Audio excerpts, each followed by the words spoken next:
Ngày 21 tháng 4, các cán bộ chiến sĩ Quân đội Nhân dân Lào và Quân đội Hoàng gia Campuchia đã có mặt tại tỉnh Bình Dương để tham gia huấn luyện, chuẩn bị cho lễ diễu binh kỷ niệm 50 năm ngày giải phóng miền Nam, thống nhất đất nước 30 tháng 4 1975, 30 tháng 4 2025. Đoàn quân đội hai nước bạn tham gia lễ diễu binh theo lời mời của Bộ Quốc phòng Việt Nam, thể hiện tình đoàn kết hữu nghị giữa các quốc gia, đồng thời là dịp để cùng chia sẻ niềm vui với nhân dân Việt Nam trong sự nghiệp đấu tranh giành độc lập dân tộc. Bên cạnh các thành phần, đơn vị và lực lượng vũ trang nhân dân Việt Nam, lễ diễu binh năm nay còn có sự tham gia của các đoàn quân đội đến từ Trung Quốc, Lào và quân đội Hoàng gia Campuchia. Đây là lần đầu tiên Việt Nam tổ chức lễ diễu binh với sự góp mặt của các khối quân đội nước ngoài, qua đó nâng cao tầm ý nghĩa đối ngoại và khẳng định mối quan hệ hợp tác quốc phòng ngày càng gắn bó, bền chặt giữa các quốc gia. Tại buổi gặp mặt các đoàn quân đội bạn, Đại tá Nguyễn Đình Chuẩn, Chính ủy Bộ Chỉ huy Quân sự tỉnh Bình Dương nhấn mạnh, lễ kỷ niệm 50 năm ngày giải phóng miền Nam, thống nhất đất nước là sự kiện cấp quốc gia mang ý nghĩa chính trị, lịch sử sâu sắc, khẳng định tầm vóc vĩ đại của chiến thắng mùa xuân năm 1975. Việc đón tiếp và hỗ trợ các đoàn quân đội nước bạn là trách nhiệm và cũng là vinh dự lớn lao đối với tỉnh Bình Dương.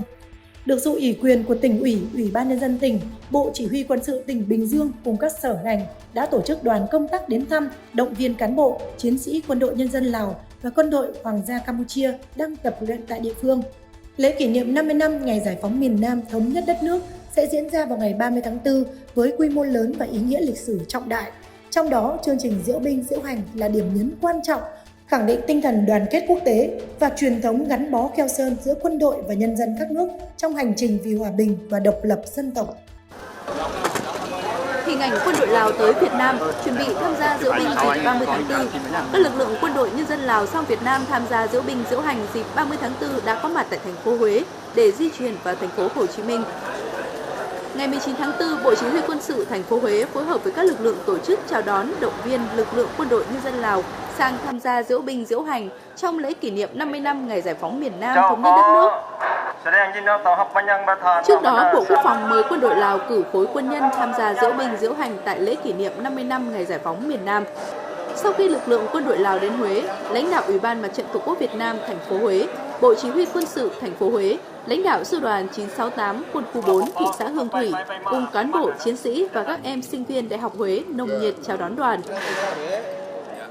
Tại buổi đón, lãnh đạo Ủy ban Mặt trận Tổ quốc Việt Nam thành phố Huế, Bộ Chỉ huy Quân sự thành phố Huế chúc cán bộ, chiến sĩ đoàn công tác Quân đội Nhân dân Lào tham gia diễu binh diễu hành luôn mạnh khỏe, hoàn thành tốt nhiệm vụ được lãnh đạo quân đội Lào giao phó. Các thủ tục di chuyển được thực hiện nhanh chóng, an toàn để đoàn quân đội Lào tiếp tục hành trình vào thành phố Hồ Chí Minh chuẩn bị tham gia diễu binh. Tòa nhà Ủy ban nhân dân thành phố Hồ Chí Minh biến thành bức tranh ánh sáng. Trụ sở Ủy ban nhân dân và Hội đồng nhân dân thành phố Hồ Chí Minh biến thành bức tranh ánh sáng khổng lồ trong tiếng reo hò của hàng ngàn người dân. Tối ngày 19 tháng 4, hàng ngàn người dân thành phố Hồ Chí Minh nô nức đổ về khu vực trước trụ sở Ủy ban nhân dân và Hội đồng nhân dân thành phố Hồ Chí Minh để thưởng thức màn trình diễn 3D mapping hoành tráng, biến tòa nhà biểu tượng của thành phố thành một sân khấu ánh sáng sống động. Từ sớm, dòng người đã xếp hàng dài, háo hức chờ đợi khoảnh khắc trụ sở Ủy ban nhân dân thành phố Hồ Chí Minh được thay áo mới bằng công nghệ trình chiếu 3D mapping hiện đại. Sự kiện đặc biệt này không chỉ chào mừng dịp lễ 30 tháng 4 mà còn đánh dấu kỷ niệm 50 năm Đại thắng mùa xuân 1975-2025, mang đến một trải nghiệm văn hóa và công nghệ đẹp mắt cho công chúng. Toàn bộ mặt tiền của trụ sở Hội đồng nhân dân và Ủy ban nhân dân thành phố Hồ Chí Minh, công trình kiến trúc mang tính biểu tượng của thành phố đã trở thành một bức tranh ánh sáng khổng lồ. Công nghệ 3D mapping đã mang đến những hình ảnh chuyển động sống động, kết hợp màu sắc rực rỡ, âm thanh cuốn hút và các khối hình độc đáo, tạo nên một không gian nghệ thuật giàu cảm xúc và đậm chất văn hóa. Điểm nhấn của sự kiện là sự góp mặt của các đội sáng tạo nghệ thuật 3D mapping hàng đầu thế giới, từng ghi dấu ấn tại các sự kiện lớn ở châu Âu, châu Á và Trung Đông. Các nghệ sĩ từ Pháp, Bỉ, Singapore và Việt Nam đã cùng nhau kiến tạo một bữa tiệc ánh sáng hiện đại, nơi âm nhạc và công nghệ giao thoa đưa người xem vào một hành trình thị giác đầy mê hoặc. Màn trình diễn không chỉ là một sự kiện nghệ thuật mà còn là món quà ý nghĩa dành tặng thành phố Hồ Chí Minh nhân dịp kỷ niệm 50 năm thống nhất đất nước. Qua từng khung hình, câu chuyện về lịch sử, văn hóa và khát vọng vươn xa của thành phố Hồ Chí Minh được kể một cách tinh tế, gợi lên niềm tự hào dân tộc và sự kết nối với thế giới.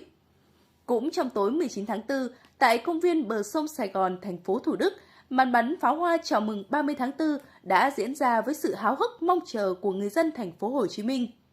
Nhiều người dân tại đây đã tranh thủ ghi lại khoảnh khắc pháo hoa trên bầu trời. Thời gian bắn pháo hoa lần tiếp theo vào ngày 26 tháng 4 cũng tại công viên bờ sông Sài Gòn, thành phố Thủ Đức. Tôi đang có mặt ở đường Lê Duẩn, nơi đang diễn ra buổi tổng hợp luyện cho cuộc diễu binh diễu hành kỷ niệm 50 năm giải phóng miền Nam thống nhất đất nước. Và ngay sau lưng tôi đây thì hàng nghìn người đang cùng theo dõi các đoàn diễu binh diễu hành.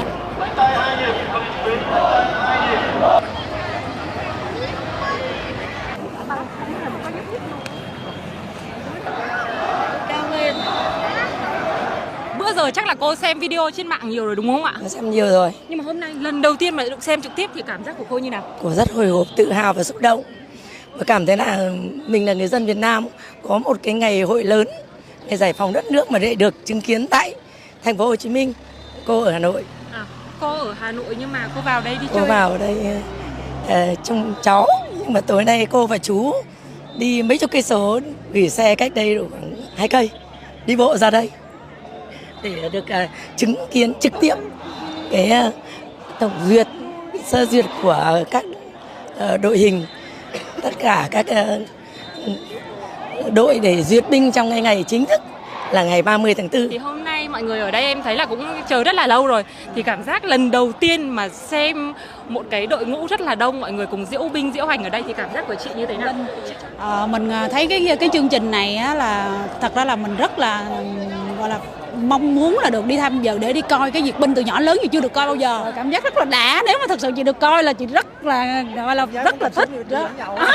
Trời, bây giờ mình đi đánh nhau gì nữa. Chị đi với ai trong gia đình hay là chị một mình? Đây em gái.